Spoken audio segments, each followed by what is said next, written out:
السلام علیکم ورحمۃ اللہ وبرکاتہ۔ الحمدللہ والصلاة والسلام علی رسول اللہ واشہد ان لا الہ الا اللہ وحدہ لا شریک لہ واشہد ان محمدا عبدہ ورسولہ اما بعد۔ عن ابی ہریرہ رضی اللہ تعالی عنہ عن النبی صلی اللہ علیہ وسلم قال اذا عطس احدکم فلیقل الحمدللہ وليقل له أخوه يرحمك الله وإذا قال له يرحمك الله فليقل يهديكم الله ويصلح بالكم أخرجه البخاری۔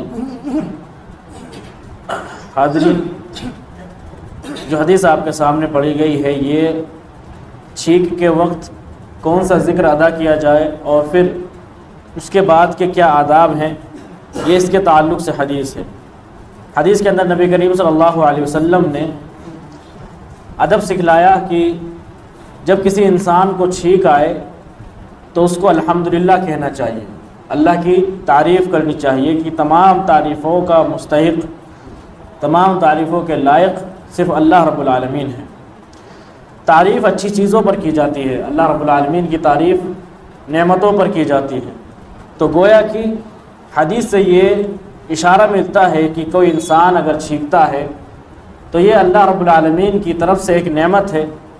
بلکہ ابن حبیرہ رحمہ اللہ فرماتے ہیں کہ جب انسان کو چھینک آتی ہے تو وہ انسان کے بدن کے صحیح ہونے اور اس کے جسم کے قوت والے ہونے پر دلالت کرتی ہے، یعنی اس کا جسم مضبوط ہے، صحیح سالم ہے اور وہ ٹھیک ٹھاک ہے۔ اس لیے اس انسان کو اللہ رب العالمین کی تعریف کرنی چاہیے۔ پھر آگے اللہ کے نبی صلی اللہ علیہ وسلم نے فرمایا وَلْيَقُلْ لَهُ أَخُوهُ، جب چھینکنے والا الحمدللہ کہے تو پھر یہ بات سننے والا الحمدللہ کہتے ہوئے سننے والا شخص یرحمک اللہ کہے۔ اس کو یہ کہنا واجب ہے، ضروری ہے۔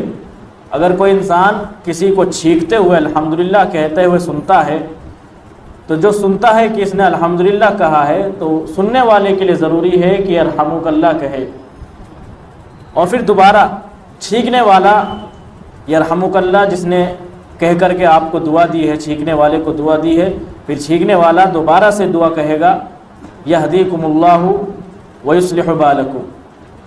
اس کو امام بخاری نے ذکر کیا ہے۔ اس کا مطلب یہ ہے کہ اللہ رب العالمین تمہیں ہدایت دے اور تمہاری اصلاح کرے۔ یعنی یہاں پر 2 مرتبہ چھینکنے والا دعا کہے گا اور 1 مرتبہ بیچ والا شخص کہے گا۔ چھینکنے والا سب سے پہلے الحمدللہ کہے اور جو اس کو الحمدللہ کہتے ہوئے سنتا ہے وہ یرحمک اللہ کہے، پھر دوبارہ سے چھینکنے والا یہدیکم اللہ ویصلح بالکم کہے۔ یہ آداب ہے چھینکتے وقت کے، اور یہ بھی ذکر کرنا مناسب ہے، جیسے کہ ایک حدیث میں اللہ کے نبی صلی اللہ علیہ وسلم نے اس کا ذکر کیا ہے کہ جب یشمت المسلم اذا عطس 3 مرات، کہ ایک مسلمان اس وقت تک چھینک کا جواب دے گا جب تک کہ 3 کی گنتی ہوتی ہے، یعنی اگر 1، 2 اور 3 بار کوئی انسان چھینکتا ہے تو اس حد تک چھینکنے کا جواب دیا جائے گا، اس چھینک کا جواب دیا جائے گا، کیونکہ یہ وہی چیز ہے، یعنی یہ نعمت ہے اور اس انسان کے بدن کے صحیح ہونے پر دلالت کرتی ہے۔